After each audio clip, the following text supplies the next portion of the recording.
डुमरी विधायक और झारखंड लोक कल्याण मोर्चा के केंद्रीय अध्यक्ष जयराम महतो शुक्रवार को धनबाद जिला कोर्ट में पेश हुए।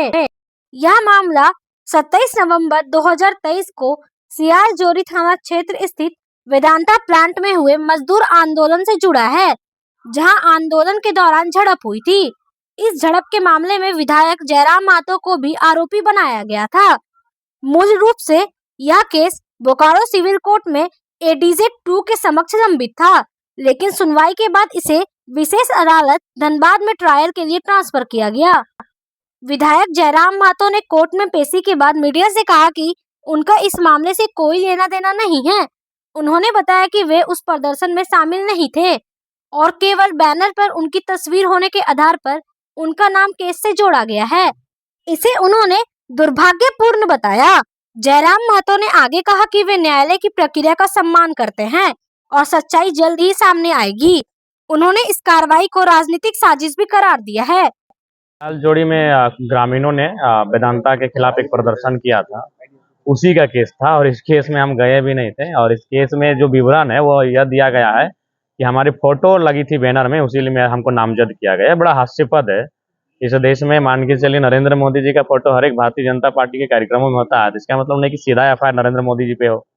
तो निसंदेह हो कि ग्रामीणों का कार्यक्रम था और उस समय हम झारखंड की आवाज को हमेशा बुलंद करते आए थे, तो लोगों ने हमारी तस्वीर को दिया था उस बैनर में। तो केवल हमारे नाम दर्ज करने का एकमात्र कारण था कि तस्वीर हमारी उस बैनर में थी। वहाँ चूंकि ग्रामीणों जो जमीन दिए हैं उनकी मांग थी कि हमें समय समय पर नियोजित करते आए, क्योंकि आप अन्य राज्यों के लोगों को लाकर नियोजन में रख रहे हैं। तो उनकी यही मांगे थी कि हमने आपको जमीन दिया है तो समय समय पर जो भी बहालियां आएंगी उनमें हमें नियोजित करें। तो बालू नहीं मिल पा रहा है, अच्छा है। इसको सरकार को कम से कम एक कैबिनेट बुला लेनी चाहिए और इस पर बात कर लेनी चाहिए ताकि जनता को सुविधा हो सके। क्योंकि अभी आप अबू आवास देने के अबू आवास बालू पे निर्भर करता है। अगर आप बालू ही नहीं देंगे तो फिर अबू आवास का निर्माण कैसे होगा। और इंसान को हम लोग आदिकाल से सुनते हैं रोटी कुर्ता और मकान, 3 चीजें चाहिए, रोटी कपड़ा और मकान। तो मकान हमारे उन 3 चीजों में से है, तो मकान कहीं ना कहीं बालू से उसका सीधा संपर्क है। तो ऐसे में सरकार को, हमें लगता है कि जो सदन चलेगा 1 तारीख से उसमें बालू प्रमुखता से उठेंगे।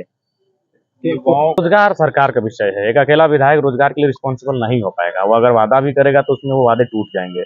इसलिए विधायक के रूप में कोई रोजगार का वादा नहीं कर पाएगा। विधायक के रूप में वो कुछ नए चीजों का सृजन का बात कर सकता है, कोई नई चीजों को लाने का बात कर सकता है, कोई एक अलग तरीके से। तो उसके लिए उसको किसी का न किसी का सहयोग चाहिए, एनजीओ का सहयोग चाहिए, अन्य संस्थाओं का सहयोग चाहिए। एक विधायक के रूप में वो सीधा रोजगार पे बात नहीं कर सकता है। उसके लिए सरकार को सचेत होने की आवश्यकता है और सरकार को इस सत्र में उस विषय पर फोकस करने की आवश्यकता है। चुनाव आयोग देखिए, चूंकि ये बिहार का विषय है और बिहार को हम लोग अभी पूरे देश में करने का है। देखिए सब नहीं ठीक है। अगर अन्य देशों के लोग अगर प्रवेश करते हैं और वो अगर अवैध रूप से बसाव करते हैं तो ये गैर कानूनी है, उस पर निसंदेह कार्रवाई होनी चाहिए।